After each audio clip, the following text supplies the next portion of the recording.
Hi, folks. Patrick here. Eight questions with Have Cheeto of You. It is a cold, chilly Monday, and our good friend Heroic Waffles is here to brighten up and to warm up the room. What's going on, Waffles? Oh, yeah, it's a little nippy here. Winter does not want to seem to let go. Before we couldn't get a winter, in December or November or December. Couldn't get a winter. Now we got one. Now it doesn't want to let us go. It is 30 degrees here. It snowed a little bit, about another couple of inches, but they say the good news is around the corner that we're supposed to be hitting 50 degrees later on this week. So I'm totally tickled about that. Totally tickled about this week, too. This is going to be one of our busiest weeks that we've ever had here on the channel. Yeah, we are doing 7 shows in 6 days. That's what we're scheduled to do. We're due to do 7 shows in 6 days. Um, we'll see if that all happens. I think it will. Have confidence, and I'm excited. Yeah, I'm excited to bring it to you. And there's a lot of really, really talented artists out there working hard. Um, I gotta do a little I gotta do a little shout out though for two of our past guests.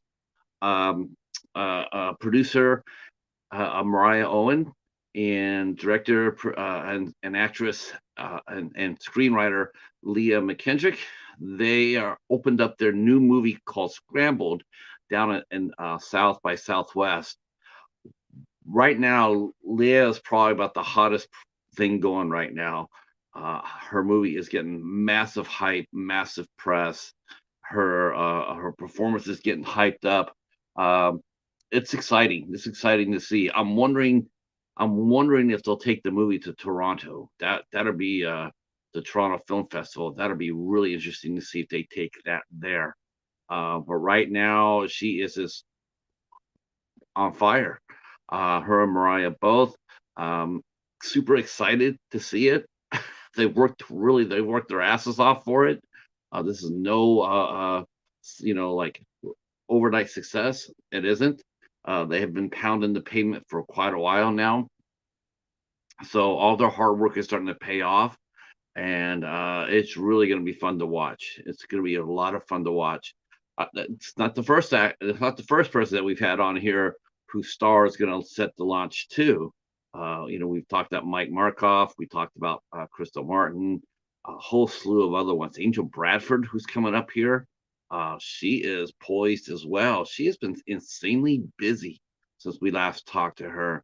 Plus, we got other actors that are and directors and screenwriters that are on the verge. We got Richard Pierce, prolific screenwriter. Hey, it's our good friend Echo. I'm surprised Echo is still awake after his 7 hours marathon last night.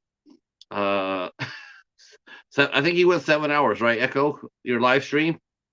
That's crazy. I can't even think about doing that anymore. I would just fall out if I actually thought about that. I did it when I first got out. When I first started the tube, I did those crazy ass streams. But I'm about 2, maybe max 3 hours, and then after that, then I gotta pull the plug. I gotta save my voice, and yeah. So tonight we're going to be talking to actress Katie Grams. And now Katie is a very prolific actress, and she is very entertaining. She has such a wide variety background. Um, Not only is she a fine actress and a fine comedian, but she also writes science papers.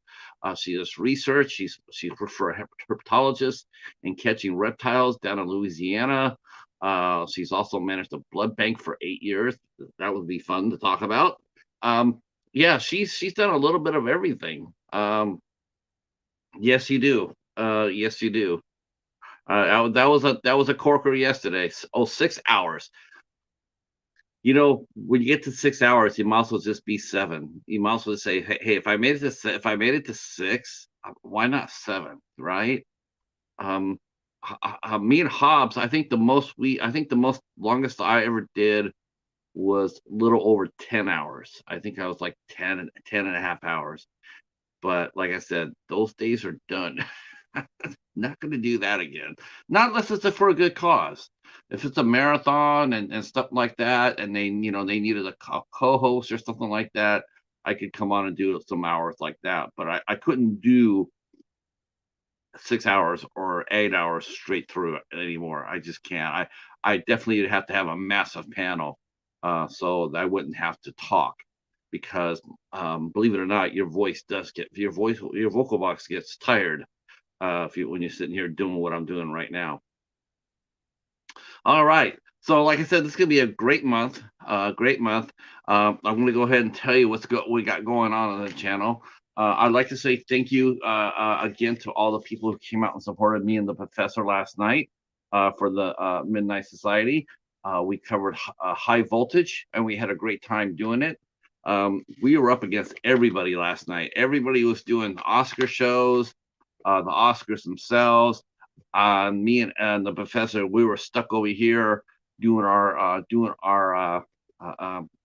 little show with talking about high voltage. But you guys seem to really like it, because it's doing pretty well for us. I'm ready for baseball. I'm ready for baseball. Uh, of course, I don't think the Yankees are. We've already lost Frankie Montes, which Brian Cashman has that. Just it's not even opening day yet. I'm already tossing my hair out. We had Carlos Rodon, who's supposed to be the left-hander of left-handers, and of course he's on the shelf as well. Hey, Star Lord, how are you? Yeah, it's crazy, the injuries to the pitching staff already, and for some reason the hitting has suddenly just evaporated. The last 4 or 5 games in spring training, the bats have just gone absolutely quiet. I think they now have been shut out 3 of the last 5 games. They've been shut out. I know spring doesn't mean squat, but you don't want that you don't want to go inside as the regular season so cold. All right, so what do we got here this week? All right, so let me tell you what's going on this week here on the show, because we got a good show. We got good shows coming up here, starting tonight with Katie Graham. Tomorrow night we have a very fine actress, Susan K. Chambers, will be here with us. She is one of the most polished actresses we'll be talking to. I mean, she's really elegant. I'm so glad she agreed to do it. I said Women in Horror Month, and honestly, God, it's like she's like the nicest person. She's so elegant. I'm thinking if I was doing Shakespeare Month, I would get Susan K. Chambers. But she says she would come talk to us, and I've talked to her. We met, and she is a lovely person, and I cannot wait to talk to her tomorrow. She has some fun stories. I'm sure she does. So tomorrow night that'll be at 8 o'clock. On the 15th, Wednesday, we have 2 shows. We have 2. We have Amina Hatchery will be here with us at 2 p.m. 2 p.m. special start time, 2 p.m. That's going to be a lot of fun. She is a film director.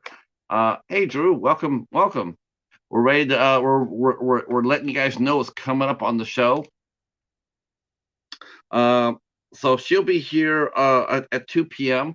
We'll be talking about her debut movie that she made. She made a short film called Aliens versus Gothic Hippies.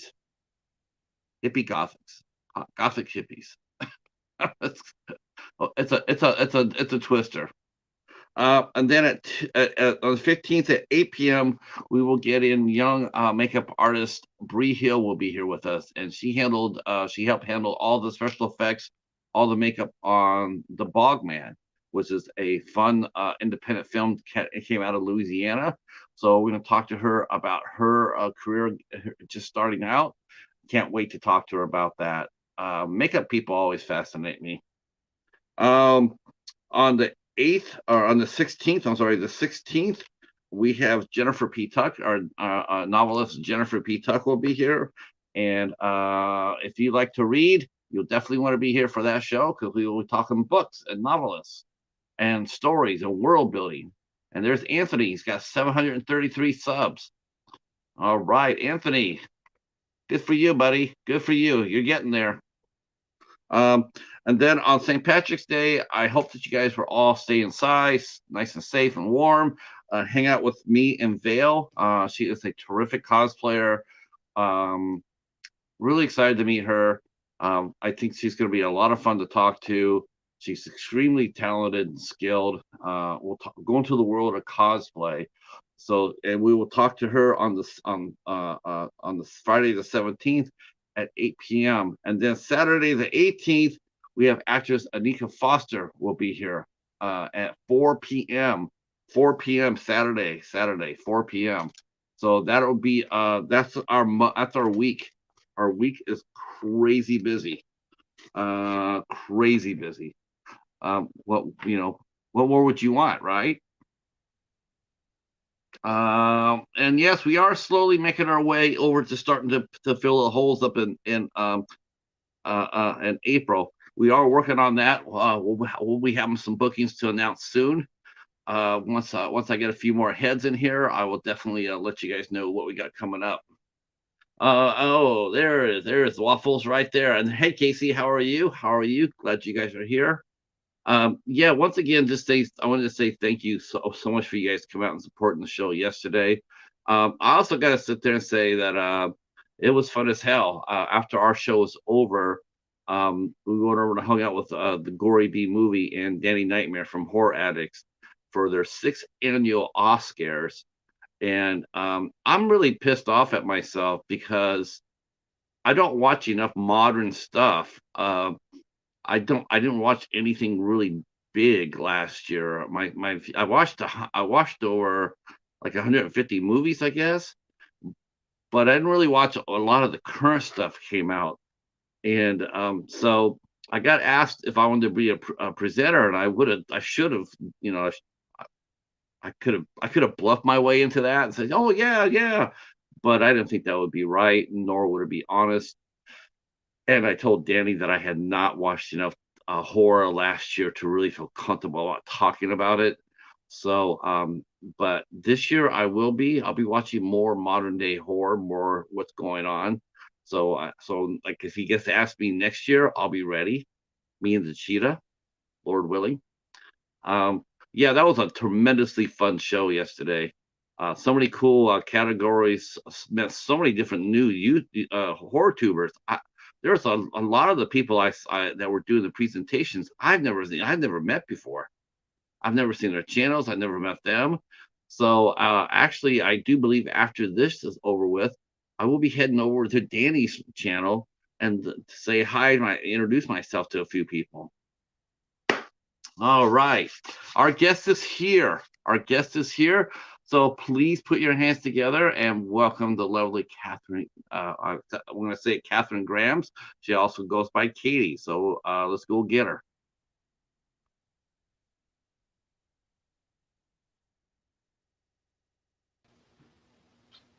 Hello. Hello. How are you? I'm doing well. How are you today? Doing really well. Doing really well. Wow. I was really impressed with the background. You were don't let that cute look fool you, boys and girls. This is one smart lady right here. I do all kinds of things. I like to tell people that I've lived a lot of lives, and I really have. Yeah. So, Oh my gosh. yep. Yes, I was really impressed. I was just sitting there going like, holy cow, man, she's so much. Um it, then I see the really cute outfit, and it's just like, okay, now does she is she from a kids show or something like that? Does she do that? But because it's a really cute outfit. I looks like something I would see on Pee Wee or on I don't even know what kid shows are still around these days. Well, I think my dream job would be to be like Captain Kangaroo, like something like that. Like that's like my dream job. I think my whole life, I like that kind of drew my all of my inspiration from all those old kids shows. And I think when I started live streaming, I kind of brought that to my live streams that I do, because I'm on a couple platforms that I do live stream broadcasts and just fun kind of variety show stuff. Oh, And okay. yeah, so that's kind of where I got like the the fun clothes and the fun rainbow background and the rainbow wigs and such, because it makes me feel like, I don't know if anybody remembers Pockets and Patches, which I watched when I was a kid. I think it was out of Ohio. It was a little show with for kids with clowns. And I think that was like one of my big inspirations growing up. There was that one, and I would catch Mr. Dress Up out of Canada, and just he had the Tinker trunk with all of his like props and stuff. And so I kind of did that. Like I kind of drew from like from way long ago, and that's where I kind of developed my character Katie Merp, which I use on my live stream broadcasts. So I remember there was two shows I could think of. One I can tell you right now. A lot of males watched it. I don't care what. I don't care. Even though it was for kids, it was a kids show. Definitely kids show. But the hostess, was this from South America. Her name was Susa. Oh my gosh, she was just like, why are you doing in a show like this looking the way you look? Because she that's was funny. super sweet, super cute. It's just like, hey Lee, how are you? Glad you're here. Now you look at me, you look at Mr. Rogers or Captain Kangaroo, or even to some extent, Barney or whatnot, and they're all designed for kids. They're Right. older, they're more quieter, they're gentler, they teach. Sesame Street being another one, Electric Company.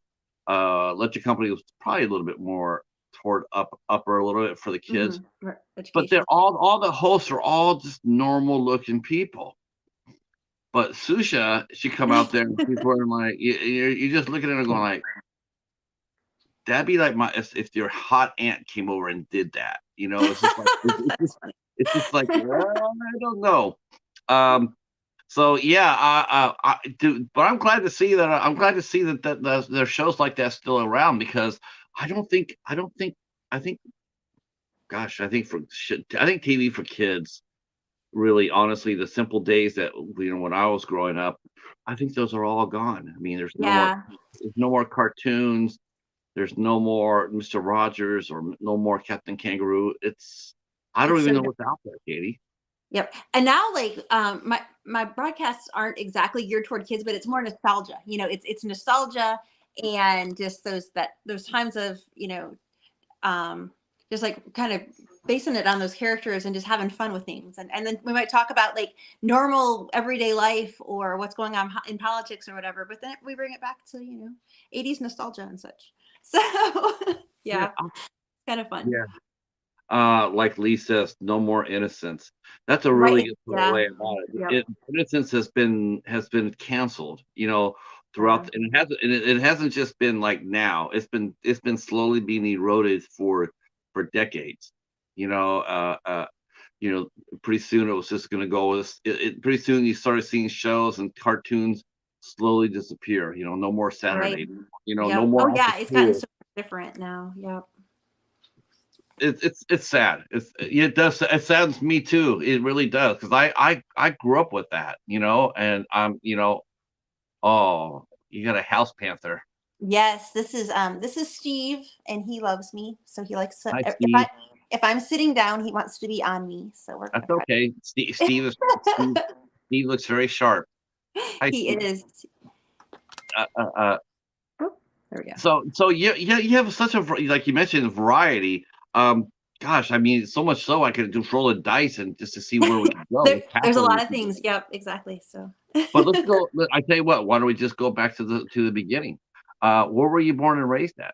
So I was actually born. Well, I was born and raised anyway in Dundee, Michigan, which is south of Detroit, north of Toledo, Ohio. I live now just north of New Orleans, Louisiana. So I've been kind of here, there, and everywhere. But yeah, that's where I've spent the last over 20 years in Louisiana. So I'm about 15 miles away from Dundee.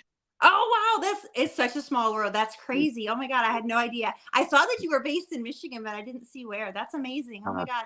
Yeah, I Canton. still have a sister who lives there. Yeah. Yeah, yeah. My wife and I, we would go down to Toledo a lot on our way Yep. to Putin Bay, and we would Oh drop yeah, off. it's beautiful Yeah, down there.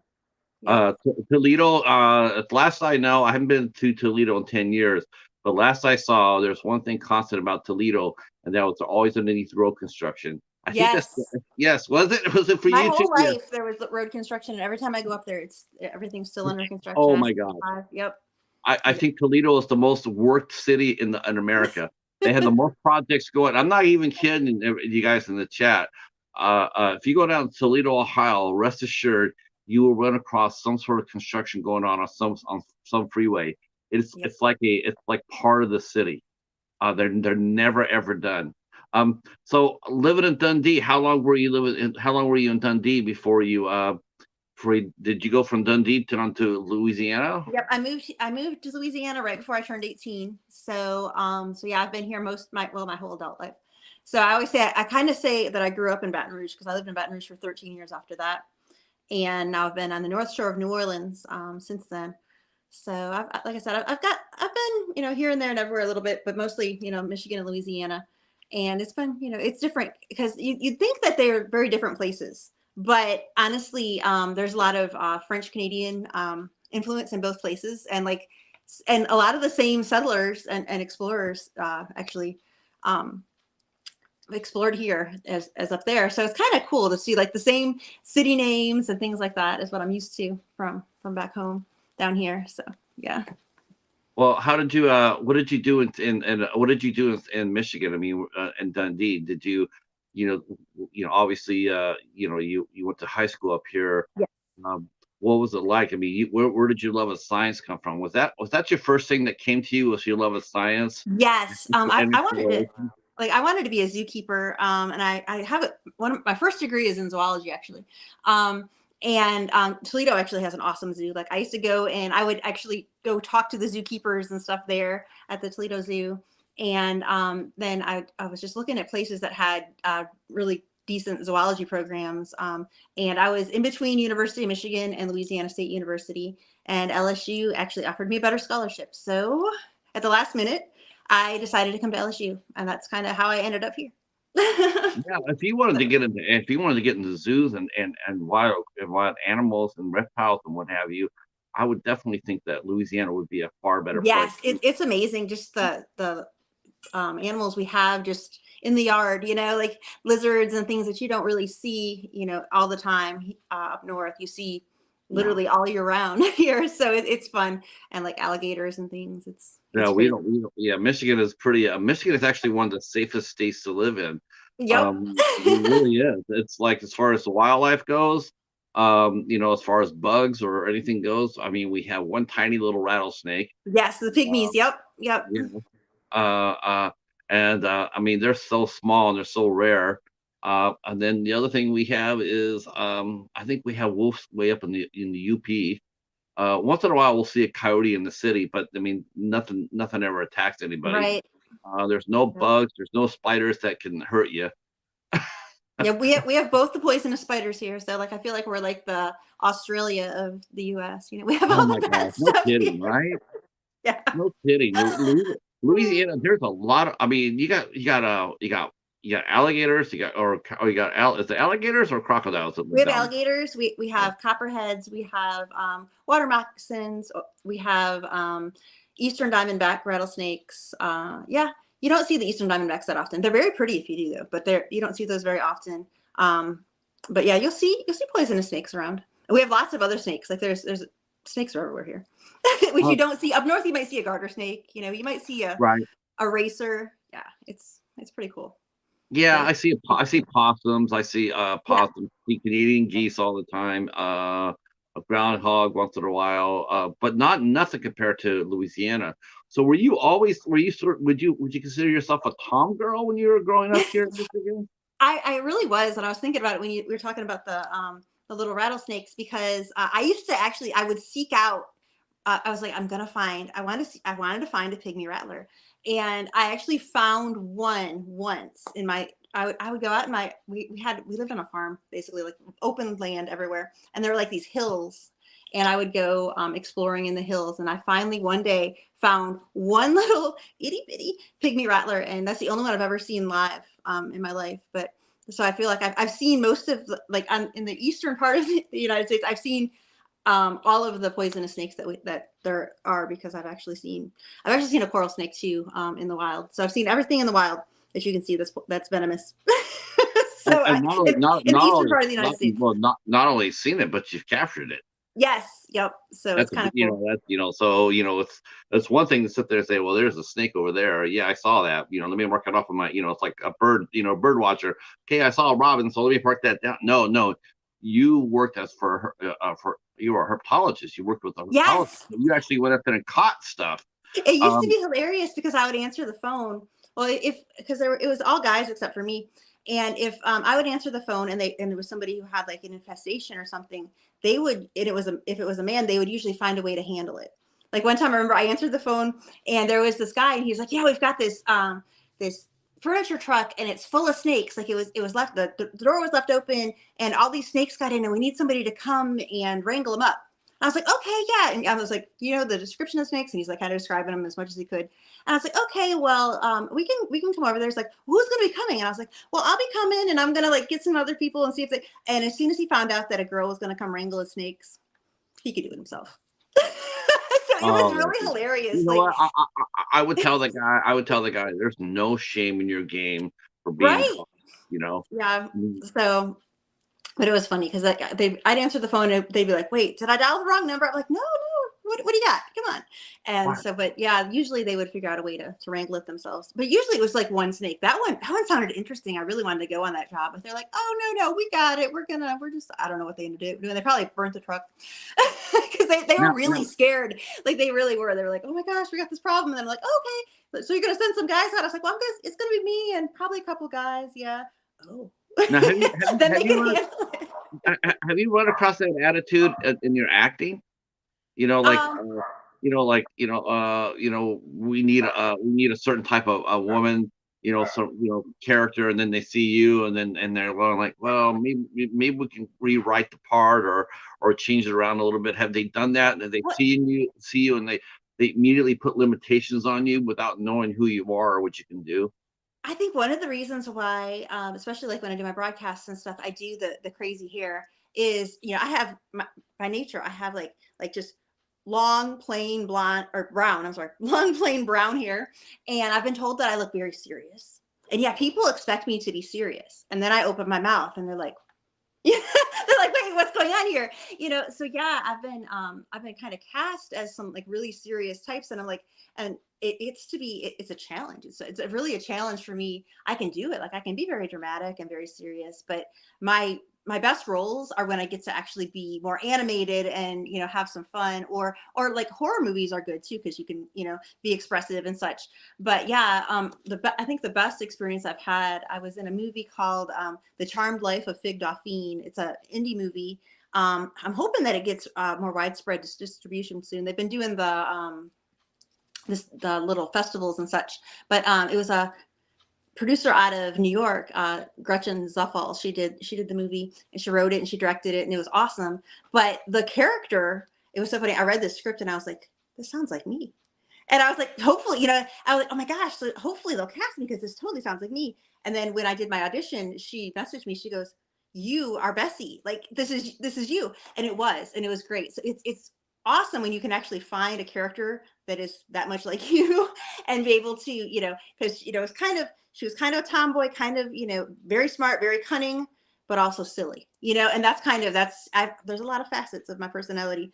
And so it's fun when I can bring them all to a role, but it's generally pretty hard because, it's when you're boiled down to a genre, it's hard to let your entire character out sometimes. So. Now, did you do any acting while you were here in Michigan? Did you do that, or were you? Was it all about the academics first? When it was mostly academics, yeah. I went to actually in Toledo, Ohio. They used to have, and I think they still do, John Casablanca's modeling school. I went to modeling. Whoa, sorry about that. My camera just freaked out. Whoa, no good. Uh-oh. Um, Steve? there we go. Got it. I know. Yeah, he was actually tugging the cord. But Uh, so yeah, I got special appearance by Steve there. But anyway, so yeah, so I went to a modeling school and I did some pageants and stuff, and also some high school theater. And so I was always interested, but there just wasn't a great sorry about that. There wasn't a great market for it really back then.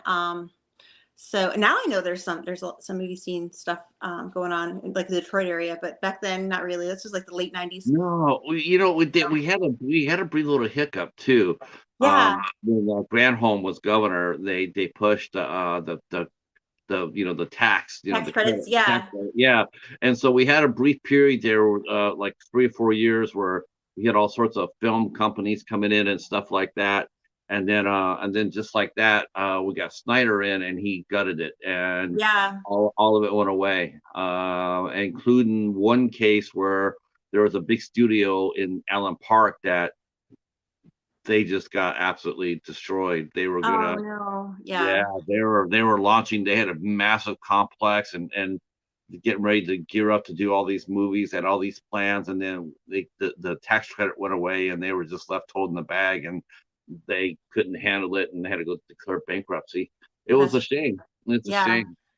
yeah. There was a few there was a, there's there's still stuff being made around here. Although, honest to heaven, I've been here and I've been doing my YouTube channel for 2 years, and I'm in a few groups on Facebook, Michigan acting groups. Hmm. Honestly, um, they have they have not come look me up at all. No Oh one's no.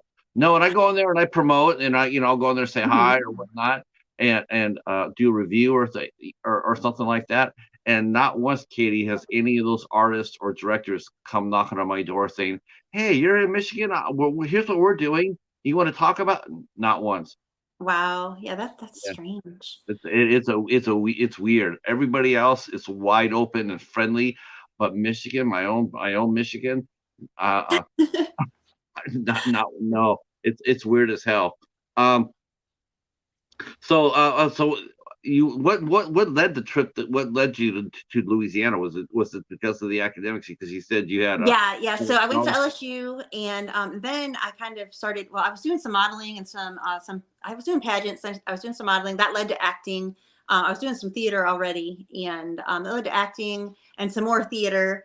And then I kind of just took a little bit of a hiatus because I ended up in healthcare. I was going to do research. I did research for a while. I was going to do research. I was thinking about going and get my PhD, and then I was like, well, maybe I'll go to medical school because that's what everybody else with my degree was doing. And I was like, I don't really want to be a doctor. So I went into clinical laboratory science. I actually manage a hospital lab. And so I did that for a long time. And then I wasn't really doing much acting or anything.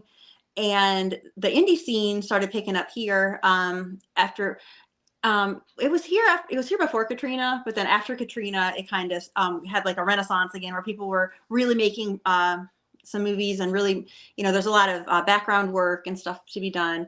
And one of my friends decided to make a Star Wars fan film.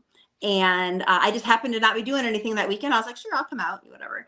And that was it. Like I was hooked again. I was like, okay, let's do this. And so then from then on, I started, Well, we got to go back a little bit because I love this story. I love this story.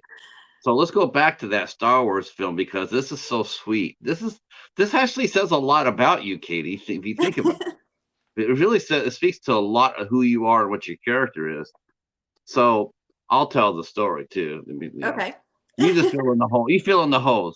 So here you are. You're doing a Star Wars fan film. Now, what year was this? This was 2017. Okay, so right when fan films are just gearing up to actually become popular, Right. fan films now are almost like tribute bands. They really are. Now, before, you play a cover band and you would have to pay money out, or you couldn't make any money on. It was just really weird that you have to pay money if you were making a living singing other people's songs. So anyway, fan films at that time were really sort of looked down on. They're not really taken seriously because a lot of them had more passion and heart than they did budget and screenwriting skill. Plus, you had the studios are sitting over there. You didn't know if each day that you were going to film whether you're going to get a cease and desist letter. Um, but now here it is 2023 and that's all changed. But back then, not so much. Right. So here you are, you're making Hopeless, a Star Wars film. You do so well. You do so well that the cast comes out in mass, and tells you, hey, you got to keep doing this. You're really good at this. It was really fun because I mean, yeah, it was multiple people. They were like, "Hey, do you have an agent? What have you been doing? What have you been up to?" I'm like, I work in a lab, you know." Yeah. And then it turned out like Michael Anglin, who was the director on that, he also was working on Consequences, which is a feature that I ended up actually being one of the co-producers on in post-production, because I got so involved. Were you But were you he was, were you really taking? I mean, were you like here you are? You're on the set. I mean, you're one of many. You're one of many. But yet these people are coming over to you. They're singling you out to come on over to congratulate you and to encourage you and say, "Hey, we want you to come in and come in with us and keep. Don't stop doing what you're doing. Start acting. Keep going.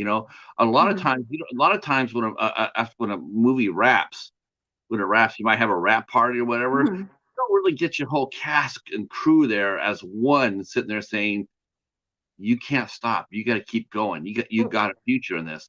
It's so rarely seen. In fact, I'm actually racking my brain to see if I've ever seen that here, and I don't think I We've have. been I don't think I've ever talked to an actor who did a project where their whole crew went over there and said, "You can't stop. You got to keep going." we we were I really love. blessed to have a great crew. Like I said, it was my friend John Armio. He was the executive producer, Did you and say John Armio? Did you say John Armio? yes, Oh my gosh, that's a you, small. you know John. John's Yeah, amazing. yeah, I know John. Yeah, I've known John for almost 20 years, and he's the one who kind of like I said, I wasn't doing anything. It was actually 4th of July weekend, and he's like, "Look, I'm filming this thing. Come on out," because we had actually like I kind of encouraged him years before that to get into background acting, and now he's John Armio. He's Yeah, America's Movie Cop, you know. So yeah. so he's a really long. We've actually interviewed John. Yeah, he's amazing. And so it was his fan film, and I just got really involved, and I made really good friends with like so many people.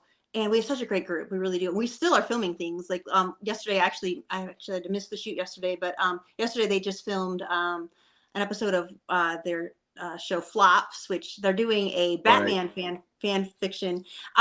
And so like it's still going on. It's super fun, and we're still involved with that. Do you know the secret of John's every? Do you know the secret that John puts in every production? What's that? The Pop Tarts? Uh, Yeah, yep. Yep. yeah, yeah. Now it's like now I know. I have to if I ever get any of his movies, that's the first thing I'm gonna look for. It's like I'm gonna Yes, watch this there's movie always Pop Tart afterwards, but somewhere. I want Yep, to see the Pop Tart first. yep. There's always Pop Tart. So That's so yep. awesome. But yeah, so then we ended up. I worked on Consequences with Michael Anglin, and that's where I met Sadie Aber, who I think you spoke with Sadie through our mutual friend too, and I ended up working on her film, The Light, which is on Amazon Prime. And like from there, it was just like a bunch of stuff. Like we just did a bunch of stuff together, and it's like a network. We have a great network down here, and I think everybody pretty much is friendly and open, and we just encourage each other, and it's kind of unheard of. There's competition, and like it really has kind of ramped up, but it's pretty much everybody is at least civil. But the local people here are just really great. Like there's not, if you're a butthole, you're not going to last is pretty much how it works. Like if you're hard to get along with, or Right. you're not really showing up or whatever, then you're just not going to work with us anymore. No. So Yeah, yeah, that's the bane of yep, independent productions. It really is. It's like, how you hear that a lot, like, our cinematographer didn't show up, or our line producer didn't show up, or yeah, our grip didn't show up. It's just like, why are you agreeing to do the show do the project. You not, you got to treat it like a job. Right. You It's want super difficult to get low budget or no budget, and then everybody, like we just wrapped film on Cedar Creek. Actually, it's been almost a year since we did our picture wrap. We're working on editing right now. Cedar Creek is a feature horror movie that I was one of the producers on, and it's like we were all doing like 8 roles, like 8 different things, like crew, cast, different things, because it's hard to get good people. So it's like I was, actually I did special effects makeup on that, which I'm super excited for this film to get finished, because I think I did a great job. Like it was, I'm not like, looking at me, you would not think I would do like scary, gory makeup, but I did Mhm. scary, gory makeup, and I feel like I did it really well. And it was out of my comfort zone, really it was. But I was like, I can do this. Like I've done enough Oh, tutorials. I've done enough oh, things on myself. it's amazing. It's So amazing it's amazing how a small crew will rally around. Like I mentioned about the, cinematographer didn't show up.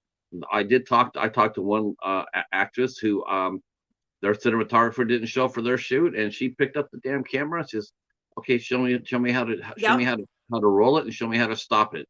And yep. she worked the camera for 2 days. You It's make like, it, you make it work. Yeah. yeah, It's like, okay, yeah, we can't film this, so let's film this and let's do this, and then we can come back to this. yeah.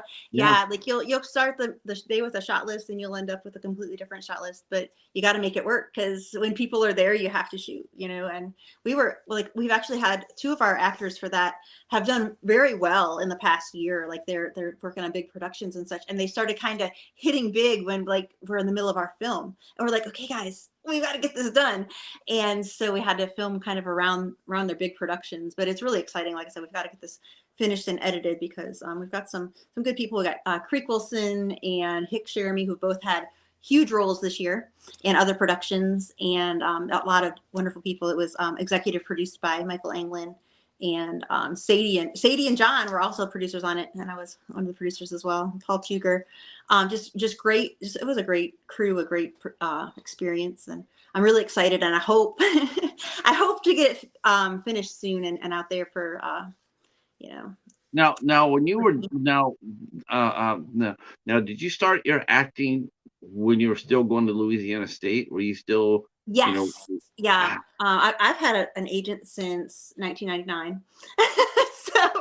So yeah, I've been I always say I was just throwing arrows at a board, until something stuck. And so, yeah, I was mostly doing modeling, but in the late 90s, models were super skinny, and I've never been super skinny. So, so it was like, okay, you're pretty, but let's put you in a commercial. Let's put you in print. Let's put, not runway kind of stuff. right? So let's put you toward acting, which I really enjoyed. Like I was like, okay, yeah, I'll act. It's cool.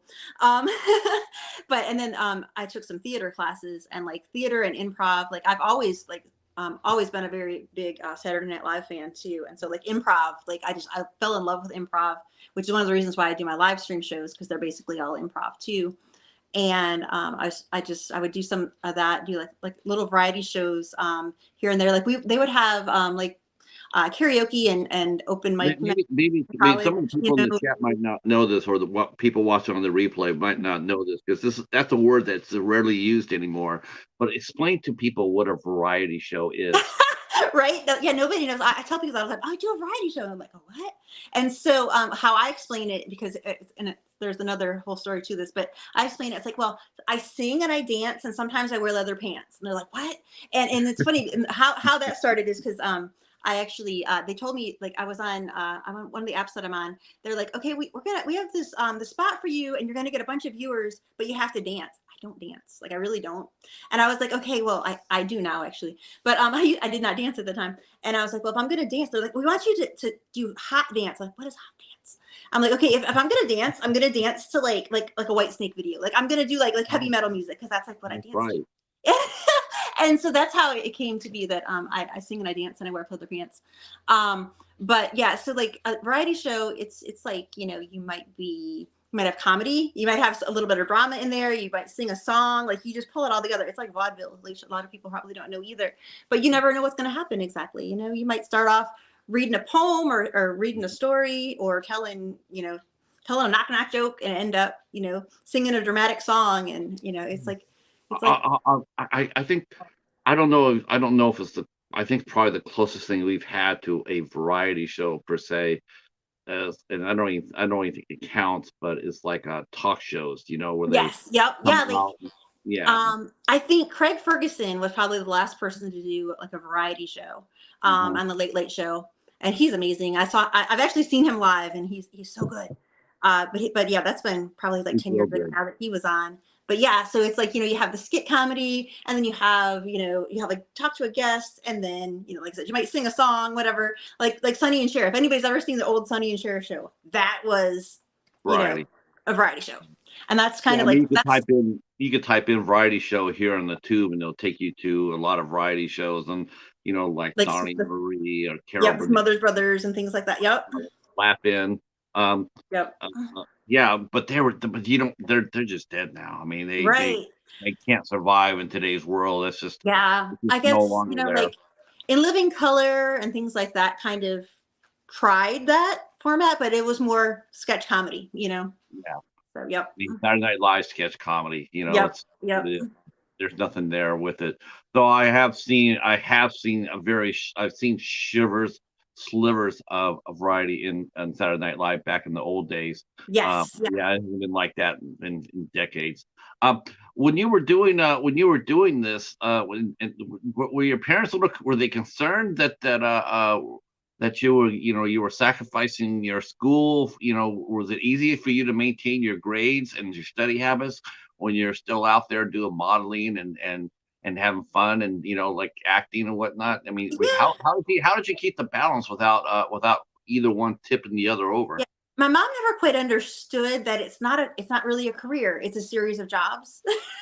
So she was always like, "So you're going to get paid?" And I'm like, "Well, for this one, and then I'm going to have to get another one, another." So she didn't like the instability about it, and she never quite understood that. My dad was one, he would drive me to the auditions. He was like my biggest fan. And I think about that now, and I'm like, he would be so proud of me. Both my parents have actually passed away, unfortunately, but they Oh, I'm were like sorry. my mom didn't get it. My dad was like right on board because he was an SNL fan. Like he saw, like, I think he saw the spark that I was trying to like have, and he really encouraged it, and he was always always there, and always like just really excited for anything that I got. Like, and I think about it, I'm like, oh my gosh, he would. I do think he would be really, really proud. I remember I was filming the Charmed Life of Fig Dauphine, actually on Father's Day weekend, and I was thinking, I was like, man, looking back, I'm like, 15 years ago, I was like being driven by my dad to an audition, and that I didn't get for like some non-speaking role, and I was like sitting in my Airbnb with one of the like co-lead roles, and I'm like, yes, I'm making progress. I'm like, he'd be so excited. So I wish he was here to see it, but yeah, he was definitely my biggest fan. So it's awesome. Our chat has mentioned a couple of things here. The professor has come in and says that he loves that you have a my pet monster on the back. Isn't he great? Like I wish he does not have his handcuffs anymore. But yeah, so my pet monster, I've had him actually since the Christmas of 1987. He is my most successful relationship to date. Um, Congratulations. yes, and he's my life partner, I think, at this point. But yeah, so Is he's that my because he lowers the food bill? yeah, and he's my best co-host. Like he's my co-host that I've had the longest, and he kind of sits here, and he's a good conversation piece because I think it's very nostalgic, right? Like you see him and you just instantly remember like how awesome the '80s were. Yeah. Oh, the 80s were fun. Definitely 80s were fun. And Dutch mentions variety shows are fun. Love those sketch comedy shows like In Living Color and Mr. Show. Yeah, like I guess Pee Wee would actually probably be like a variety show a little bit too. Yeah, We could yep. slide that in there. Oh, Um, here I'm getting hijacked by Bowie here. Billy. Oh. Hi, Billy. He's still the show. How many animals do you have? So this is Katie? Bowie. He's I have 6 cats, I have 2 dogs, and I have 6 chickens and 2 ducks. So I have a little menagerie. Uh-huh. Well, and why am I'm not really surprised by that actually. Yeah, yeah. So the chickens are amazing because like they make their own keeps, like the eggs with the egg prices like Oh going up. my God. Yeah, so it's been amazing. Like my daughter actually decided that she wanted just to try to raise a couple chickens. We're like, okay, whatever. And now I get like a half dozen eggs a day, and I'm like, this is amazing. So it's Man, been yeah, no doubt about that. it's been You really know what? cool. Yeah. It makes you really tempted to go out there and get some chickens and put them up in your own self, so you get your They're own really eggs. easy, yeah. Like they're just kind of free range, they're awesome. Hmm. They're really cool. But yeah, and all of our animals, like they have little special stories. Bowie needed to be rehomed, and we actually picked him up from someone in a Walmart parking lot that they just couldn't have him anymore, and so we adopted him. And like all of our animals, like I said, they have a very special story. Our most recent addition is a cat who was found abandoned in the woods. He had a rectal prolapse, or she had rectal prolapse, Oh, and she was probably going to die in the woods. So my friend picked her up and was like, I don't know what to do with her, but I'm going to take her to the vet. So he took her to the vet, and she they're like, we don't know if there's anything we do with her. So I took her to the vet that we actually had another cat who had an intestinal blockage. So we knew that he worked on gastro things for cats, and he was able to rebuild her intestinal system. And actually, she's fine. She was born without a tail and without her sacral vertebrae. So she didn't have the mechanism to keep her guts inside, because there's actually apparently the mesenteries of your of cats' intestines are attached to their tailbones.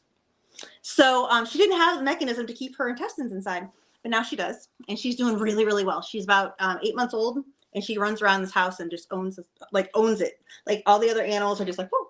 So that's our latest adoption story. yeah. We take in animals that like pretty much nobody wants, and we kind of give them love. And we have four kittens who are orphans, who are now big, wonderful cats, and one of them just walked by. And Steve was the last cat who was at Petco. Like there was nobody Oh, he was like deemed unadoptable because nobody had wanted him. why? And Why not? Steve I is pretty don't know, important. right? Like they're like, well, he's been here for like 5 Okay, months. who named him Steve? You? So his name was, so when we got him, his name was Morty. We changed this to Sylvester, and after a while, it just morphed into Steve because he's just more of a Steve than a Sylvester. Yeah. But yeah, so he had. You have to say this. I have to. I've only seen this happen one time, and but for the life of God, it's almost like when you, I want to be an animal rescuer. Okay, well, you're going to take a license and all that. Okay, part of the licensing process, we want to see your name and ability. Okay. That would be funny. Oh my God. This is pineapple. This is pineapple. Fail. You're done. You're not. Because adoption, groups, animal rescue groups, they're great at rescuing, but they're hell when it comes down to naming animals. Yeah, I think eventually you just run out of names too, though. We started giving them our animals have a lot of human names. We have Drew, we have Steve, we have Bowie, which Bowie was named Bowie before we got him, but I love it because I like David Bowie. We have Daisy. The kitten with the intestine problem was named Stinky. We're thinking about calling her Sunshine now because it's kind of rude to call her Stinky. Yeah. So yeah, we've got mostly their names. They have human names, and we have Honey, but we call him Kevin for whatever reason. Are you in an urban area or are you in a suburb area? So we're kind of suburban. And yeah, so it's a weird situation. We're like more out in the country than most places, but so we're able to keep our chickens simply because our HOA doesn't mind. Oh, right. Yeah, flipping my egg or two once every week. Yeah, because it's a caveat. They're like, as long as they're pet birds and as long as they're not waterfowl. I'm like, well, the ducks technically are waterfowl, but they're pet birds. So yeah, it's a very slippery slope with our birds, but everybody else is legal, definitely 100%.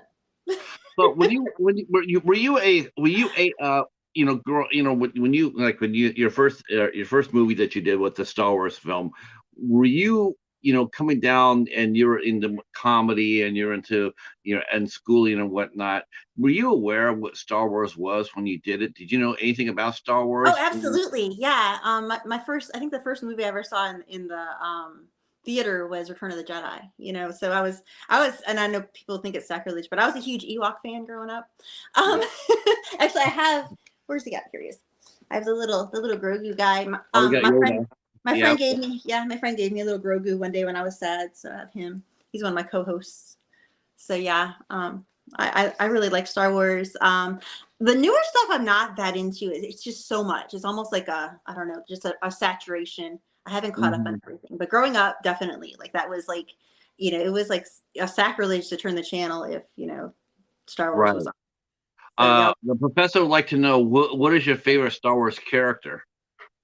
Well, Princess Leia was like, she was my role model growing up. I Nobody was else had, she. honestly, honestly, I would have guessed Jar Jar, but I was Oh my god, so that's so funny. Jar Jar came out. I was in college actually when Jar Jar came out. But my friend and I, my best friend, and I went to see the movie. And for whatever reason, right after we saw it, we went to the store and we bought lightsabers, even though we were like 19, and we bought like movie posters. And my movie poster was actually a Jar Jar Binks. I probably still have it somewhere. But yeah, so I had a Jar Jar Binks poster. so But you I thought he was so hilarious that everybody's like, he's awful. I'm like, okay, he's awful. were you, I think he. I thought he was pretty badass Yeah, myself. yeah, I really do. Like, I think he was, He's very brave. misunderstood. He's actually Yep. very brave. If you watch the scenes that he's in, don't listen to the voice. Just watch him. The Right, scenes that right. he's in. Yep. Yeah, he's a badass. Um, Yep. were you big into the science fiction and fantasy growing up? I mean, was that did you because I mentioned earlier maybe you were a tomboy, so did that extend into what you read? Did you read a lot of science fiction I fantasy? was Did more you? of a horror fan. I was way into Freddy Krueger. I was terrified of Michael Myers. I love the Halloween franchise. The first movie always gives me the creeps. Like I don't know what it is, but I was huge into Nightmare on Elm Street when I was little, and then we were into Nightmare on Elm Street and pro wrestling. That was like the the big two things. Till I was like, gosh, till I was PBS like, on the weekends. what's that? PBS on the weekends. Yeah. Yeah, God, yes. Let's see, Jamie. Let's see. Professor says that he likes you even more. Jamie says she saw the original Star Wars in the theater when she was 5. Solidified her future love of cinema. Star Wars and a horror fan. Oh, the professor. The professor is madly in love now. He's got hearts in his eyes. Um, That's hilarious. yeah. Well, you know what though? There's this. Gosh. I mean, it is weird. It is weird. Most people do grow up one or the other. It is pretty rare you see them grow up loving both. I I think, love both. I love yeah, both. Uh, it was my mom was actually the horror fan in our house. She loved werewolf movies of all things. And so she let us watch things like we were way too young to watch because like it was creepy and she was like, "Oh, watch, this is great." And so I remember watching like The Howling when I was like way too young to be watching it. And then like the same thing with Freddy Krueger. I think I was like probably 5 when I saw my first Nightmare on Elm Street, and I was like, "Oh, okay." And so we would just watch all these horror movies. And then my dad was the science fiction, person. Like he loved anything. Like he really loved Star Wars. I remember we got a TV that had the. Remember? Did you remember the TVs that had the zoom button? I remember yeah. watching the original Star Wars. It just come out on VHS, and we had a TV with a zoom button. And when Darth Vader would come on, he put the zoom on, like zoom, and we'd zoom into to Darth Vader. That's one of my like probably first memories of Star Wars. Besides, I know that I saw Return of the Jedi in the theater. That's probably my first movie that I saw in the theater. I remember seeing Return of the Jedi. We went and saw it. It came out. Everybody went and saw it. So we waited, we waited, and finally, after like a month after the movie was out, we went in and saw Risky Business, and and then we snuck in and saw Return of the Jedi after that. That's funny. Yeah. That's so cool. So what kind of horror did you? I mean, so Freddy was the man of your dreams, but Michael Myers was not that was the one that Yeah, like got I was afraid of him for the longest time, which is hilarious because when I moved into the house that we live in, there's this attic window, and I was like, that's a really cool window. And this past Halloween, I made this Michael Myers figure. I actually propped it up myself. I didn't like they have them, you can buy them for like $200. I rigged one up for like $40, like with a cheap mask. And I put it in our attic window, and he's still up there. I decorate him for holidays. So I've gotten over my fear of Michael Myers, and I've kind of embraced him, and he now lives in my house. I So take it that Halloween is rather big in your house.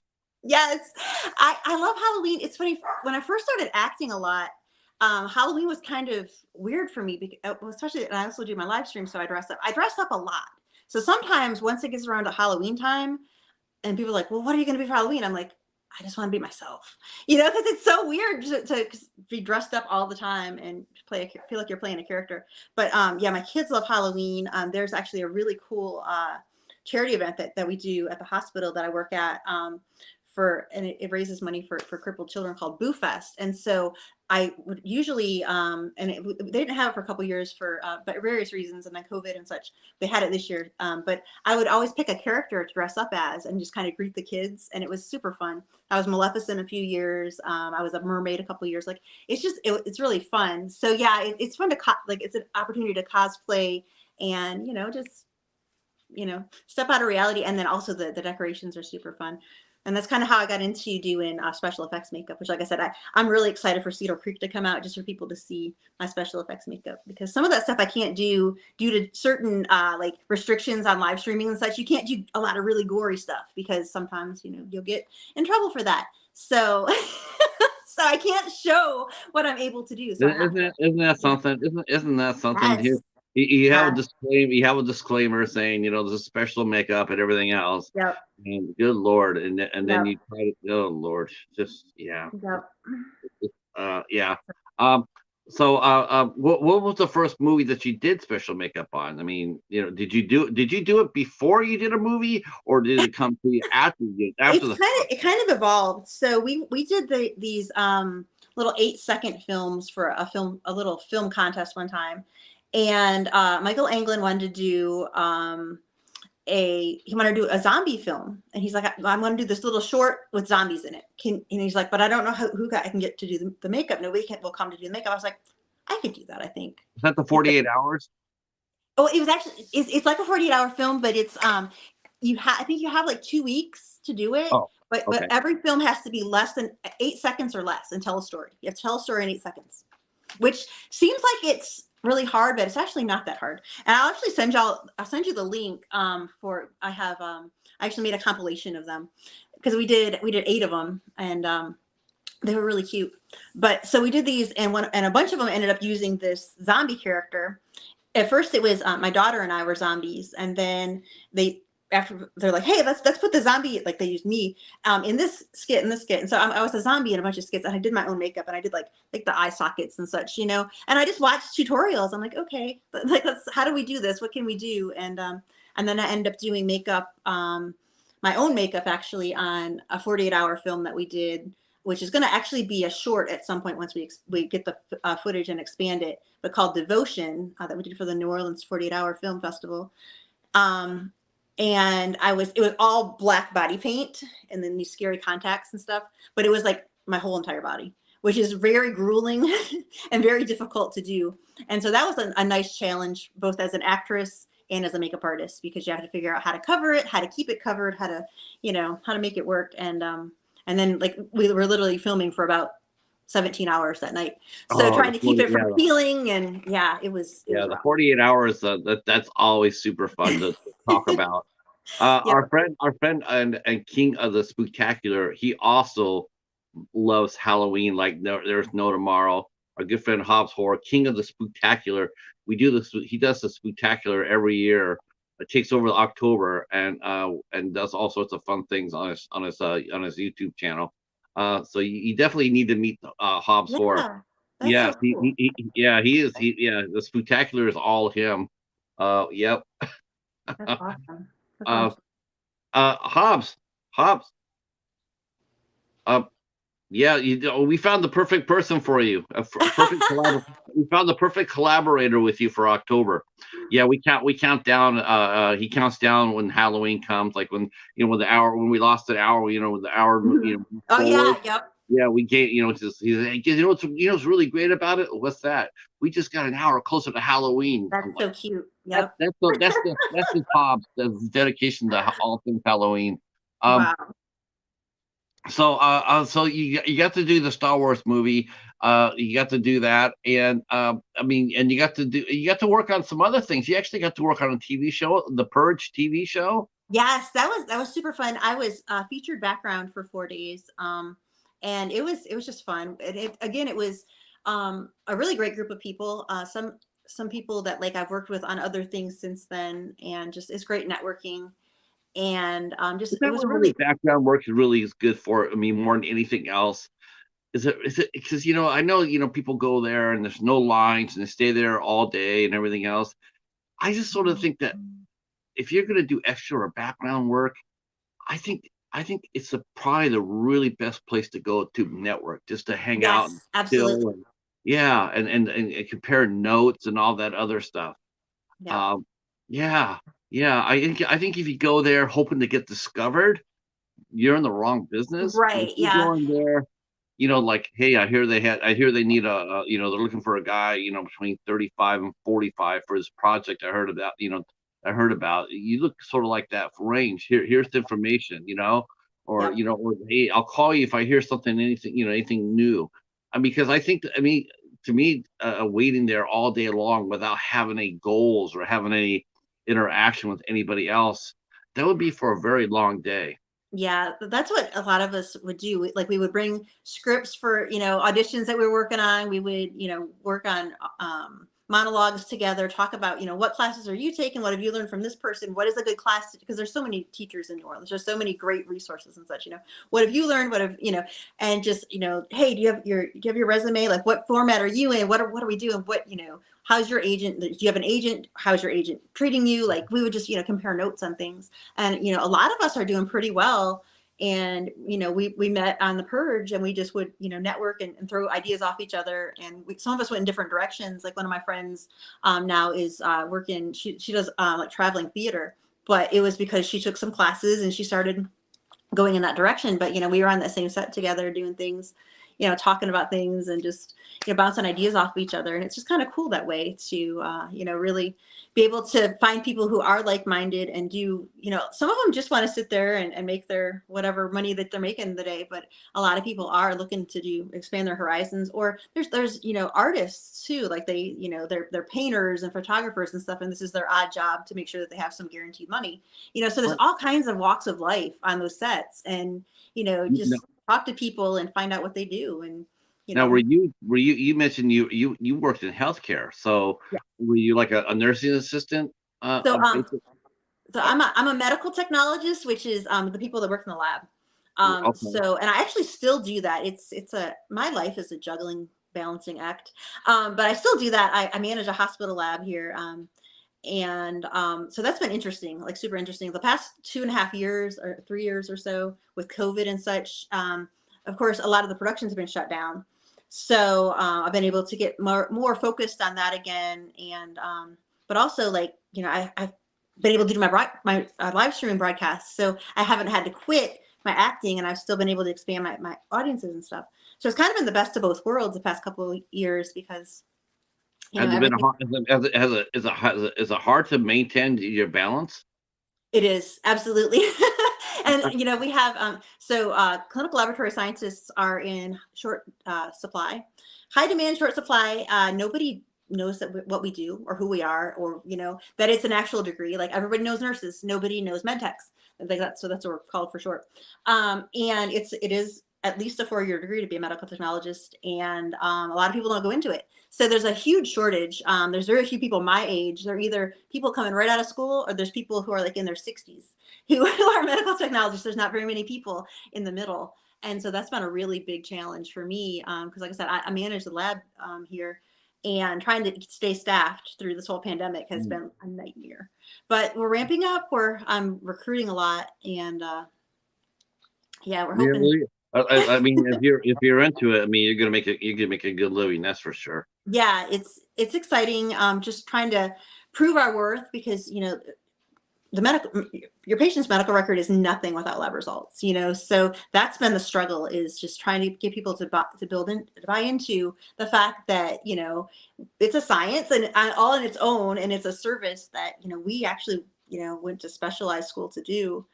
And you can't replace us. They've tried to use different specialties to do to work in the lab, and it doesn't work, because you need that specialized knowledge that we have, that we go to specialized school for. to really Um, make it Ho- efficient. Hop's So got a couple of questions for us. He says he points out that Katie bleeds black and orange as well. Yes, yes, she is all about Halloween. yes, Yes, yes. Halloween. Yeah, that's what I'm saying. There you go. Uh, the cornbread Cosa Nostra. Can you talk about the cornbread? Uh, Okay, yeah, sure. yeah, yeah. Let's talk cornbread. That was a fun movie. That was one of I think that may have been that was my second speaking role, I think. And I only had a couple of lines. But the cool thing, so fun fact about that, I'm in I think it's like the first 2 minutes of the movie. I'm in it for like 45 seconds. But my movie son in that movie is Peyton Witch, who was the bully on season 1 of Stranger Things.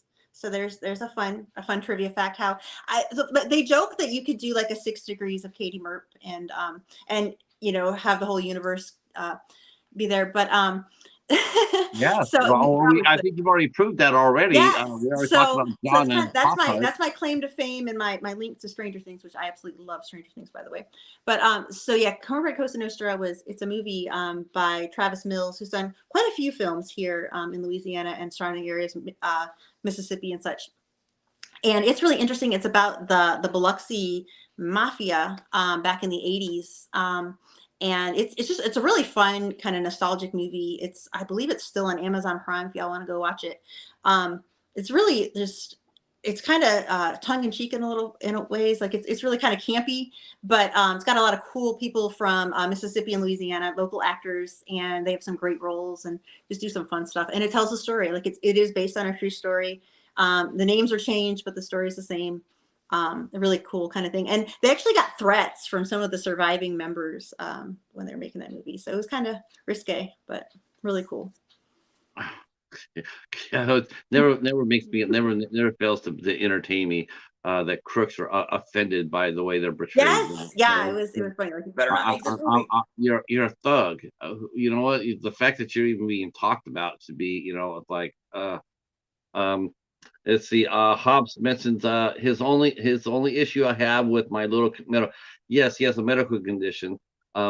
Like his, they seem to have to poke me poke me for my labs 39 times each Oh visit. no. Yeah, See, and I keep saying that phlebotomy, which is, that's the act of getting your blood.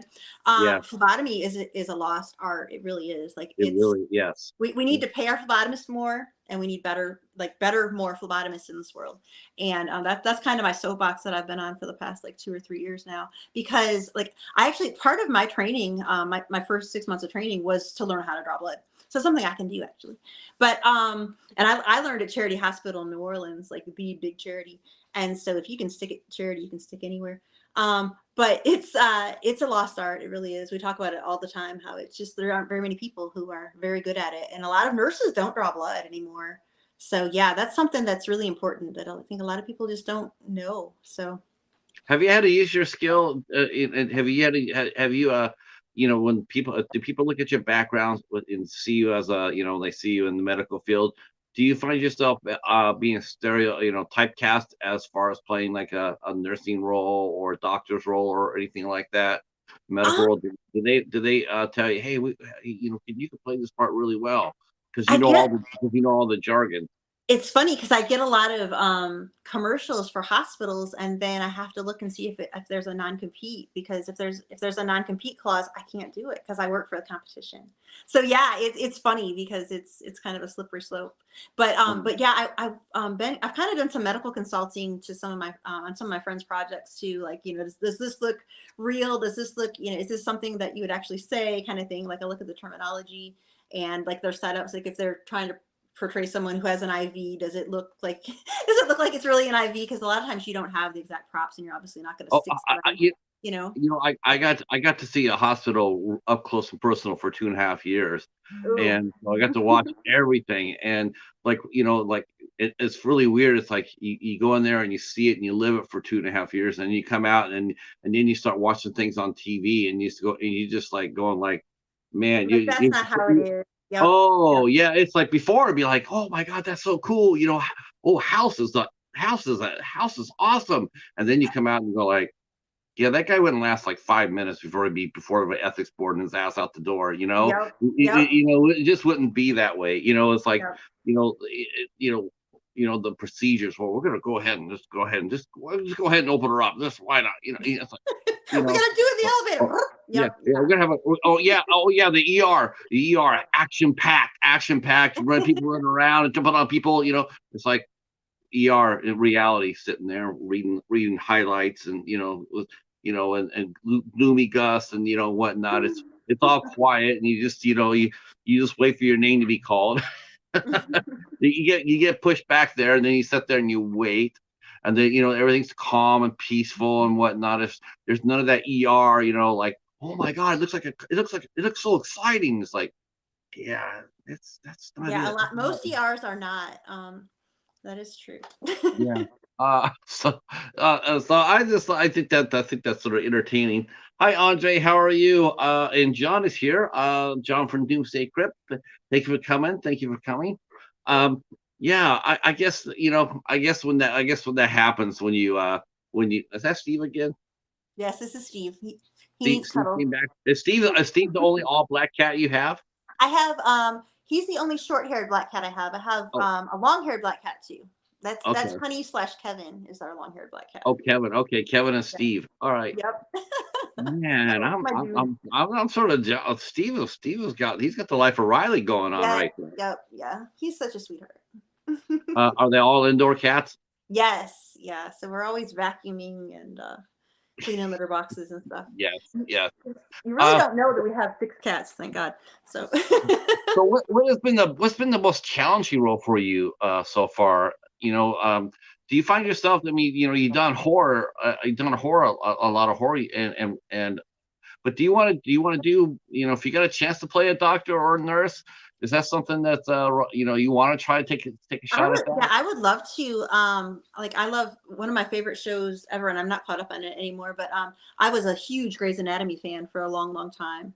And yeah, I think that would be super fun. It might, like I said, it might be annoying sometimes because they get things wrong. Like they'll even say like the name of lab tests wrong. Like troponin is like the cardiac marker that you always use. They'll say troponin. I hear that all the time. Stat troponin now. And I'm like, no, it's troponin. Okay, so things like that would probably annoy me, but maybe I could consult with them. Uh-huh. Um, I think my most challenging role actually was so I was one of the producers and I was the makeup artist and I did Crafty and then I had a very large role in in Cedar Creek, and I think that was probably like one of my most difficult roles because I was doing so many things on the project. It was so close to my heart, and then it was a pretty emotional, challenging role in itself. A little bit physical, just a lot of emotions, and it was a horror film, and I play a mother in a horror film whose son is having like these supernatural experiences, and so it was just a lot, and so it was very challenging, but Was that your first time you've had to play an emotional role? I mean, those roles are not easy to get into, especially if right. you're. Well, and that's the thing too. Like if you're thinking about like, doing all of that stuff off camera and then trying and having to keep flipping the switch, like, okay, I'm really upset. Okay, like, and I'm gonna be, I'm gonna have this happen to me in this scene. Like just it was hard to flip the switch. And it's one of the only times I've had trouble like really flipping the switch and stuff. And it was probably my most emotional role. Like most things I've played more animated characters where I've been able to kind of just brush it off and not be really deep. But there were some deep moments in that one, so yeah. Do you find yourself do you find yourself having trouble letting go afterwards, or like you said ramping it up over and over and over? That's gonna be because your personality is so bubbly. I mean, it's sort of Right. Yeah. it Well, counters every it well, and counters. I had to explain that to the director. I was like, okay, so I'm gonna go to a dark place right now. So I'm like in a dark place. So if I snap at you, it's because I'm not me right now. Like I'm trying to get into this role. And then once I'm in this character, it's how I see the character. I'm like, so give me the direction before I get there. You know what I mean? It was a little bit difficult for us to Mm. find the balance there because, and I think that's the biggest part too, is just when the hardest part I think about acting, one of the hardest parts is how you see the character versus how the director sees the character. And you come to set and you know what you want to do, and then they flip it on its ear. And then you've got to kind of get back to where, where you learned it and where you feel comfortable. And that, I think that's the most difficult part. But And you yourself have said that you are really good at improv. I think that's a really critical. That's a credible gift to have, is to have that, is to be able to improv, because then you can handle, writing changes, because it's right. a lot of things that a lot of actors will tell you, like, it's a little frustrating, is to work really hard on knowing your script and walk it in there and having someone say rewrite, and then Yep. then you have to Oh, go but back by and the way, do that angry. It's like, but this is not an angry scene. What are you talking about? yeah. It's like, no, I'm relieved. No, you're angry. Like, okay, I'm Yeah. angry and relieved. Like, you know, and Yeah, so yeah, I think that's, I'm yep, angry, but you don't have to roll the camera, because I'm gonna get angry right here, right now, just just for your benefit. like, let me rewire my brain for a second. Okay, I'm good. You would Yeah, so it's a lot of that, you wouldn't like me when I'm angry, Mr. McGee. You know. Yeah. Uh, so I mean, and then when you're a producer, now you're one of those people too. When you're a producer, and sometimes they'll come up there and say, "Okay, we're going to rewrite this," and you're one of the people that sits there and has to sign off on that, going like, Yeah, "Yeah, yeah, okay." And then 'cause then you go like, "Boy, if I was acting right now, I'd be pissed off." But as a producer, I yeah. got to go like, "Yeah, that's got to be that's what I mean, balancing the plate. It's got Yeah, to be it's a hard." lot of hats, and just it was very hard to balance. But we do, and it worked out. But it was probably the most challenging role that I've had. Um, Now, where did you start doing your live stream? Now, was this something that happened during COVID? Was this something during a lull in time, or is this something new? It Talk to us happened. about your variety show, the podcast or the live stream. So I've been on Bigo Live for since 2018, actually, since November 2018. Actually, I did an acting workshop with one of the casting directors here, and he suggested, he was like, "Hey, there's this live stream app, and they're looking for people. Like, you should do this. It'll give you some practice being on camera, and it's a really good experience, and you get paid a little." I was like, "Okay, cool." And so I started, and I wasn't sure I liked it. I wasn't sure what I was even doing.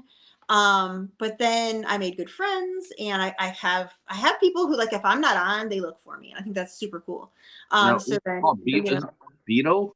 Bigo, Bigo, like Is big this O, kind of, but is it's this it's still called Bigo. is this Yeah. still going? Is it still active today? Yes. This is their little dinosaur. This is like their little symbol, and yeah, it's still active. A lot of, like, if you download free apps, they actually do a lot of advertising on like free apps about how they're a live stream app. They tend to have like sexy girls in their in their ads, so you would think like it's some kind of creepy site. Cosplay, right? Yeah, yeah. So you think it was like some kind of like naked site or something, but it's really not. Like, it's a lot of just regular people on there talking about their day and whatever. I've So never heard the platform till right now. I'm just wondering, how long has it been around? Were you like a beta tester? Were you like one of the first so ones on it? um it's been around apparently for like 7 or 8 years, but it was not popular. It wasn't popular in North America. It's still probably about 3 years ago. Yeah, I was when I started, there were only like maybe 200 American hosts. Now Where, there's where, about now where's there's it? about two now there's about 200,000. So Where's yeah. it based out of? Where, It's based out of, gosh, I'm drawing a blank of where it's based out of. Thailand, I think. Yeah, it's based out of Asia. So okay, Singapore. I'm sorry, Singapore. It's based out of Singapore. okay. And yeah, so it's an Asian based app, but it's very interesting, and almost every other live stream app that you see is actually based off of their platform. Like, if you open up a live stream app, it looks exactly like Bigo looked 5 years ago. So what we're So doing here, what we're doing here is, they've been doing it for a while. yeah, this is very similar. Like UpLive, Miko, like all those other ones. Basically, they're almost like a carbon copy of Vigo, and it's cool because, like, you see how like, being on there for so long, I've seen how, like, the monetization has changed, and how, like, the trends have gone, and even like when Twitch started becoming big, Vigo changed their rates to be competitive with that. And I'm like, that's really cool. So yeah, it's a cool place to be. Sometimes I always say, when it stops being fun, I'll stop doing it. And I battle with it, because sometimes it's like really just hard to manage everything. But I do still love it. You know, it's still fun. How, how I'm many back. how many shows a week do you do on your platform? Well, I have to do in order to stay a host, I have to do 32 hours a month. So I'll usually do like 2 or 3 big shows a week, and then I'll just do little broadcasts here and there to make my hours. Um, but yeah, the past couple months I haven't had a lot of pre-planned. I used to do like all pre-planned shows, like you knew like by the day of the week, you know, what I was going to do. And then since the pandemic, it's been really difficult for my schedule, like with my job and such, to really schedule too far out. So generally I do on Fridays. It's generally Fright Night Fridays. I'll talk about like scary movies or scary things, or maybe I'll do, you know, like as scary makeup as I can do on Vigo, because they don't allow gore at all. That's so weird. That's so weird that they wouldn't. Yeah, yeah, they don't allow any fake blood or anything like that. It's a multicultural thing. It's like they don't want to offend anybody, you know. So it's like they don't want to show that to trigger anyone. So there's a lot of, it's really strict. People think, oh, you know, it's going to be naked girls and all this stuff, and it's like it's so strict. Oh Like no, it's just like getting them anywhere else. I think the only place now you can do naked girls or naked guys is OnlyFans. You know, right, exactly, yeah, you like have to it's hide very behind the very. paywall. Yep, Uh, very you know, strict, and so it's good. I like that. Like, but people get, you know, the wrong idea of it. Like, oh, you're a cam girl. I'm like, no, I'm not at all. No, no, no, no. John mentions streaming is fun, but certainly work to be consistently putting content. Yeah, Yeah, that's no kidding. No yep. kidding. John runs a couple of he runs a couple of podcasts with and since you love horror so much, Yeah, I have to he check some runs of this out. Yeah. he runs 2 different shows. One with Brett Wagner, also known as the Lost Leatherface.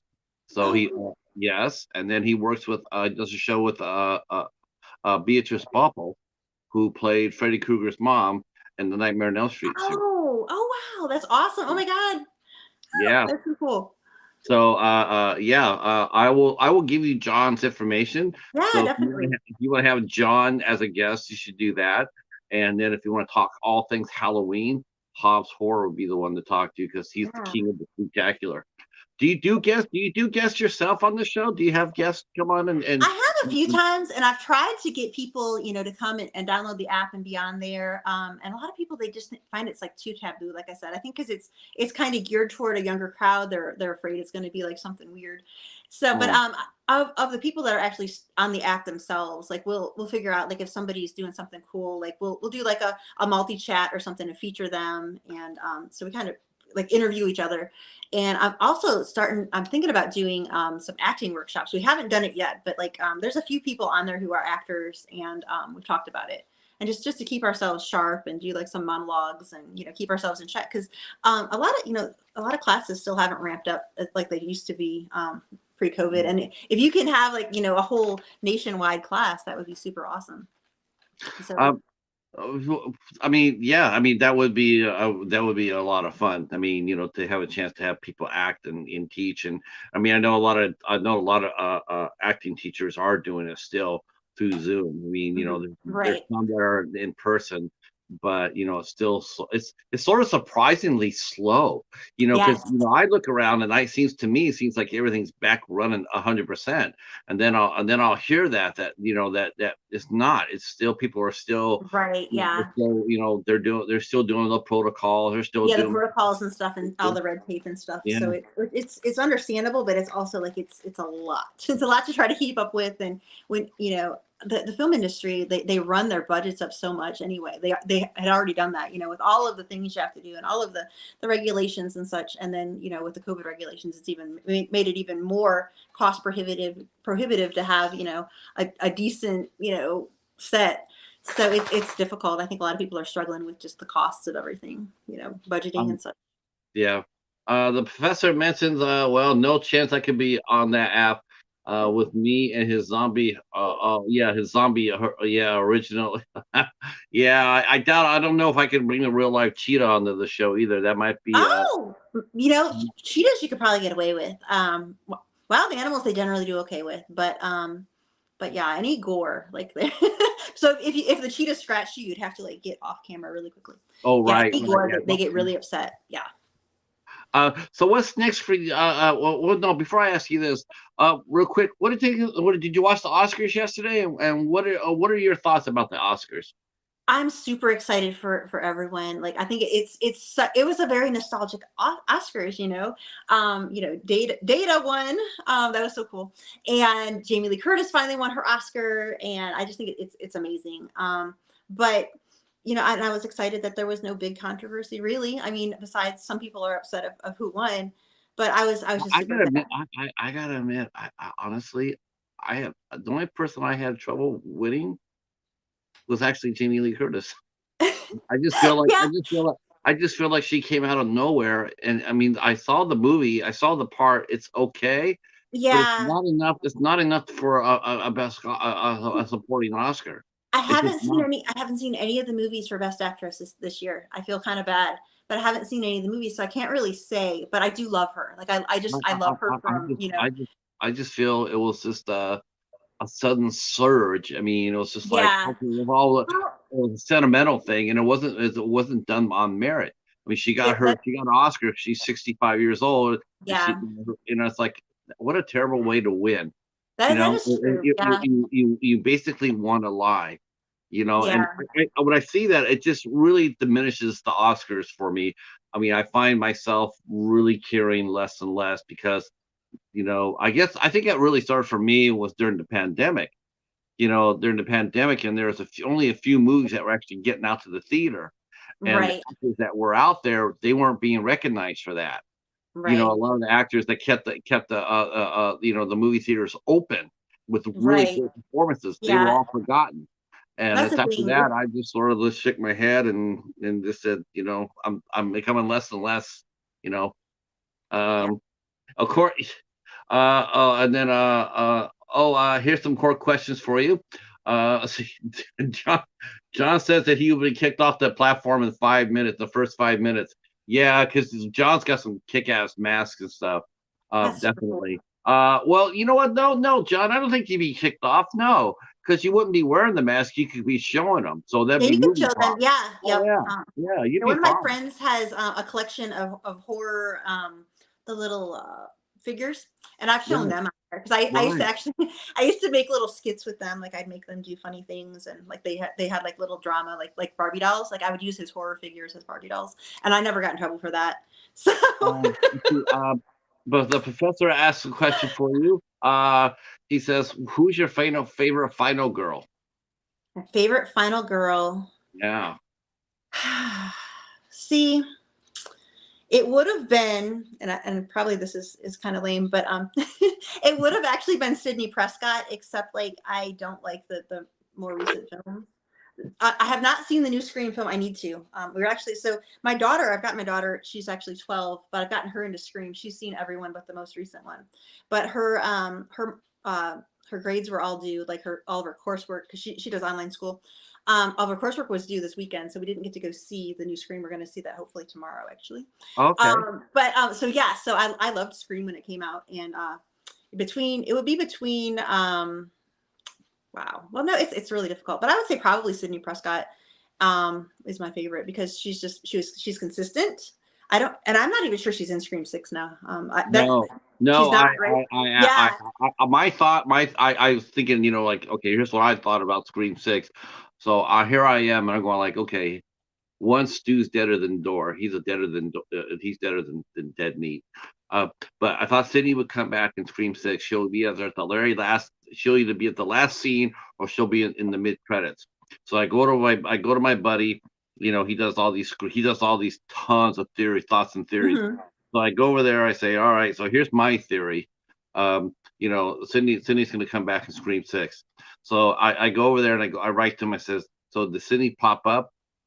Now I'm expecting like, no, this is how it happened, and then he explained to me, Hmm. he goes, no. I'm just like crushed. I'm just like, I said, Yeah, because it was I'm just such a like, big thing. Is she? Isn't she? Like, yeah, yeah. I And I was like, really thought that they would sneak her in, yep, because yeah, she was supposed to be doing a series that didn't get picked up. So I thought they would say, okay, fine, they're going to give her extra $1 million, which yep, they should have right away. They're fools not to. They should have did it right away, exactly, yeah, because they're going to pay through the nose more for Jenna Ortega to come back next year. Right. Through Yep. the nose. And Uh, she and really so was the franchise. And so I yeah, think Scream 5, like I didn't enjoy it. Like I tried to, but I mean, not that I didn't enjoy it. I do one word movie reviews, and my one word movie review of that was unnecessary. I just felt like it didn't need to happen. And then they killed Dewey. So I was like, I was perplexed. Actually, I didn't like any horror movie I saw last year. uh, Um, it was funny but because we're on the Oscars were on there, and everybody's talking about Scream 6 this weekend. Me and the professor, we were talking. We covered a movie that had David Arquette in it. He played a really good role in it, and it's a good movie. And we're sitting there going like, man, this is pretty interesting. Here's the Oscars. We're missing the Oscars. We haven't seen Scream 6 yet, but here we are talking about David there's Arquette. Dewey. So, like it was a lot of fun. Um, That's awesome. David Arquette's John says hilarious. that he did not like Scream 5 either. Yes. No, so like last year I didn't there were all the sequels and stuff, and I watched them. The only sequel that I enjoyed last year was the Terrifier 2. That's the only one that I enjoyed, which I Oh, actually Art, like. yeah. What's Oh, that? Art the Clown is a hoot. He That guy, is, yeah. It's what a, it's so what a, creepy. It's what, it's what, like you can't turn away. You're just like, oh. I mean, he's like he's got a really good look, but he's a weasel. Yeah, oh yeah. He's not And really so a he's that's not I mean, the only he's not sequel really that a I enjoyed last year. badass. He's got a great costume. He's got a great look, but he's not really a badass. Right, yeah. Yep. And I thought that was really ingenious how they established that. Like, yeah, art is he's a handful, but he's not like a Freddy or a Jason or he's good, but he's not that good. Right. He's He's not like right there. super duper human. Right, right. I Yeah, mean, yep. when he shoots somebody, yeah, you sort of I mean, the best thing I can say about Art is that he's a cat guy. He's a cat fan. That's the one thing I noticed about Art is that he likes cats. So I'm Yep. like, okay, Art, you're all right with me. Um, yeah. So what's coming up? What's coming? We'll get some questions here. Let's see. John mentioned he's a huge Halloween fan. He is, but not a Jamie Lee Curtis fan. I'm not a big Halloween fan. I hated I'm Halloween Ends, if that helps. Like I just yeah. that's my part. Everybody hated Halloween I ends. was just like, what the hell is this? What are they doing? Like, so Yeah, my one word movie review for that one was humanizing, because did you really just make the boogeyman a yeah, human and kill yeah, him? Did you really? Like, no, yeah. that's true. I've seen, we had Sandy Johnson on the show, and I got to ask her. I said, "So is Michael human, or is he supernatural, or is he human?" He says, "He's a little of both." And I'm like, Mhm. all of a sudden, there's the whole character sort of came alive when I heard that. I'm like, okay, I can understand. I have a whole new way of looking at him. So, let's see. Professor says underrated movie that she's seen that she could recommend.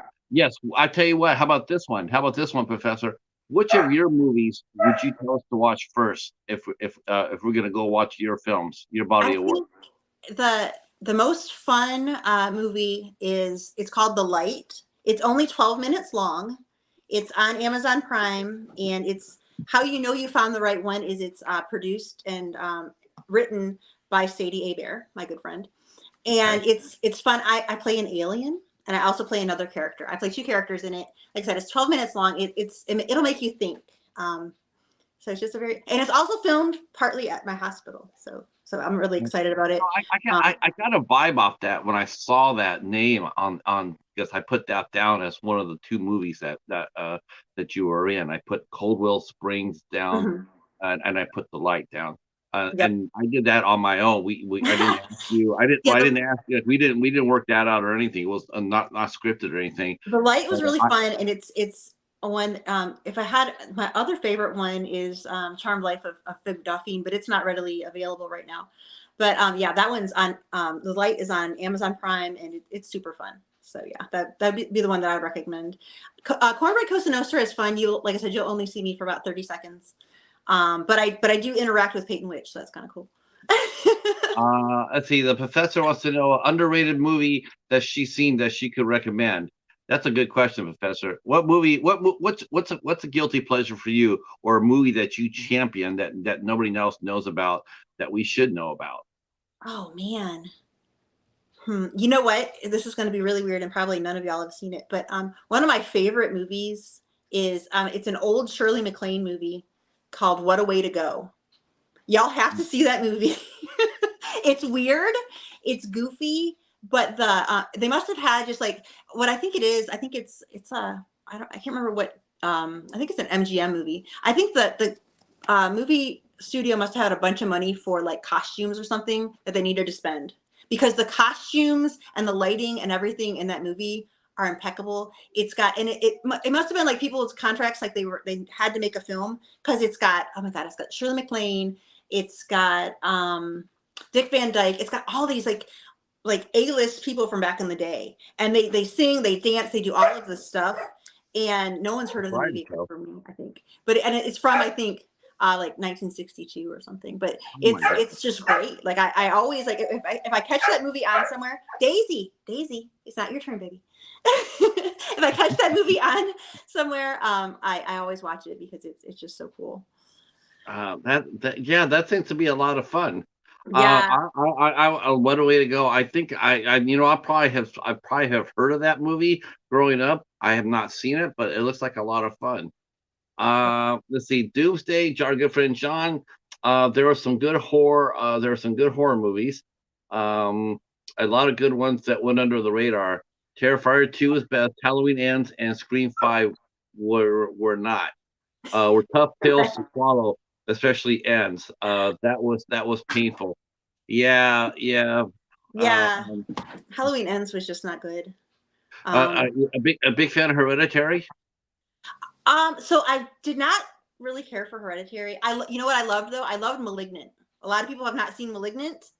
I love Malignant. I did not like Hereditary. I was just like, what? Like, what's happening here? I don't know. It You know, just it wasn't a terrible that.